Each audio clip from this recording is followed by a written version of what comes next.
Рада нацбезпеки та оборони України ухвалила стратегію звільнення Криму. Про це заявив секретар РНБО Олексій Данілов за підсумками засідання. Він зауважив, що документ готували впродовж року і залучали Меджліс. Але голова представницького органу кримських татар Рефат Чубаров заявив, що не коментуватиме цю подію та обмежиться дописом у Фейсбуці. Олексій Данілов називає стратегію дороговказом до звільнення Криму. Втім, деталей проєкту поки не називає. Лише запевняє, що документ буде відкритим, а його англійську версію отримають наші західні партнери.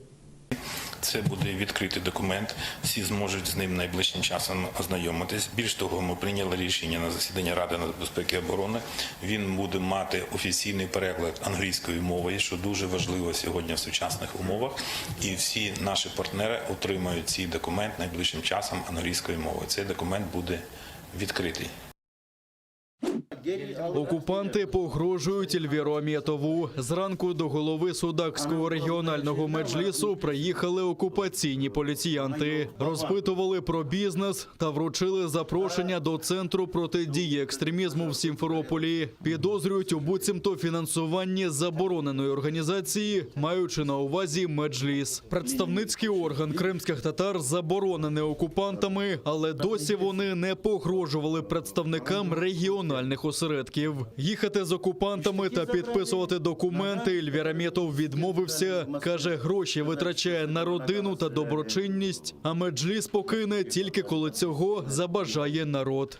И они потом начали говорить, вот вы как предприниматель или как здесь меджлис запрещенный. Я говорю, для вас запрещено, а я говорю, как сейчас действующий председатель меджлиса. Я от этого не откажусь, меня народ избрал. Если народ мне сейчас скажет, что я уже надоел, я тут же брошу свою деятельность. Ну, говорит, если говорит, вы будете как профинансируете, мы сразу будем знать, мы тогда возьмемся за тебя, в общем. Угрожает. Но я им сказал, я говорю, я добровольно, во-первых, тем более Симферополь, говорю, не поеду. Если им надо, пускай приезжают, арестовывают и увозят. Ельвіра Аметова в 2019 році звинуватили в незаконному придбанні та зберіганні зброї. Йдеться про старовинні зразки, знайдені в його домашній колекції, яку він створював впродовж 20 років. Серед експонатів, вилучених окупантами, наконечники списів, стріл, сокири, ножі та несправний револьвер. Ельвір Аметов неодноразово говорив, що всі предмети є свідченням розвитку історії кримських татар та мають культурне значення. Від мусульманського кладовища на Абдалі в Сімферополі відібрали кілька гектарів. Відео з новими парканами, які відгороджують землю для християнських поховань, зняв перший заступник голови меджлісу Наріман Джелял. За його інформацією, за парканом від 3 до 7 гектарів. Саме на 7 гектарах наполягала окупаційна влада Сімферополя. Мовляв, на Абдалі закінчуються місця, а на його мусульманській частині є вільні гектари. В обмін мусульманам пообіцяли компенсувати землю в іншому місці. Окупаційна адміністрація начебто знайшла 100 гектарів за містом, але досі не змогла оформити всі необхідні документи. Окупаційний муфтіят відмовчується. За словами головного редактора газети «Крим» Бекіра Мамутова, такий обмін нерівноцінний. Земля на мусульманському кладовищі дорожча за землю на новій ділянці. Понятно, что новое кладбище будет достаточно отдалено от города. Вот. А здесь, ну, видимо, вот положен глаз, так скажем, на территорию, которая прямо возле кольцевой автодороги. И это гораздо ближе к городу. Соответственно, эти земли ценнее.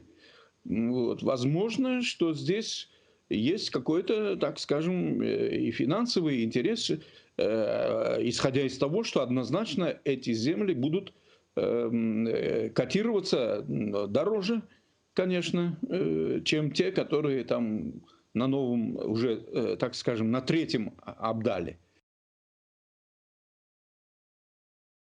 Перша бойова втрата березня. Поблизу Старогнатівки на Донеччині внаслідок ворожого обстрілу загинув боєць об'єднаних сил. Він дістав важке вогнепальне поранення, воїну надали медичну допомогу, але врятувати його життя не вдалося. Крім того, окупанти били з протитанкових гранатометів та великокаліберних кулеметів в передмістях Південного та Троїцького. Гаряче було й на Донецькому напрямку та Приазов'ї, неподалік Авдіївки, Водяного, Мар'янки, Ломакиного та Красногорівки окупанти гатили з гранатометів різних систем. На всі 8 ворожих обстрілів українські воїни відповідали вогнем.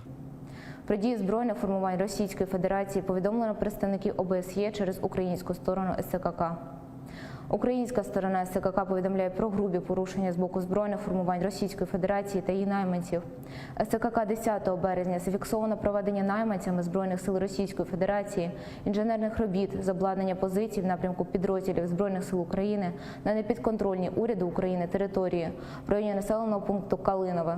Який міністр, така і культура. Окупаційний міністр культури Криму Аріна Новосельська вилаялася на нараді окупаційної ради міністрів. У неї перестала працювати техніка, і вона нецензурно звернулася до своїх помічників. Але мікрофон жінки був увімкнений, і міністерське матючиння почули не лише на нараді, а й усі глядачі онлайн-трансляції. Твою мать. И поставили как обезьяне.